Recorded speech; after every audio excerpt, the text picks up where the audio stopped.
নমস্কার বন্ধুরা, রাধে রাধে। সবাই কেমন আছেন? আমিও খুব ভালো আছি। এটা আমার ফার্স্ট মিনি ব্লগ। সেজেগুজে সন্ধ্যাবেলায় বেরিয়ে পড়েছিলাম। এই যে এটা আমাদের নিমপুরার এখানে একটা কনক দুর্গা মন্দির। চলে যাচ্ছিলাম একটা মন্দিরে পুজো দিতে। এখানে ফুল কিনে নিচ্ছিল। তারপরে চলে গেলাম মন্দিরে। এই যে মন্দিরের বাইরের দিকটা খুব সুন্দর। মন্দিরের এখানে বজরংবলী, কালী ঠাকুর, শিব ঠাকুর, সব ঠাকুর আছে এখানে। এই যে ডান দিকে রয়েছে কালী ঠাকুর,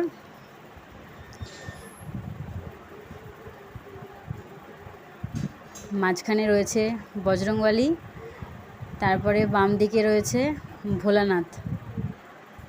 মন্দিরটায় গিয়ে মনটা খুব ভালো হয়ে গেল। খুব সুন্দর মন্দিরটা। তারপরে মন্দিরের বাইরে গাছের ওখানে বাবা পুজো করছিল। আমি একটু ভিডিও করে নিলাম। পুজো করছিল, আমি তখন ভিডিও করে নিলাম। মন্দিরের ওপরটায় খুব সুন্দর একটা বড় শিবলিঙ্গ করা আছে। আর বাম দিকে এখানে গণেশ ঠাকুরের মন্দির ছোট্ট একটা করা আছে। এই যে মন্দিরের ভিতরে মায়ের সাথে একটু ভিডিও করে নিলাম। তারপরে পেয়ে গেলাম প্রসাদ। তারপরে ওখান থেকে বেরিয়ে গেছিলাম।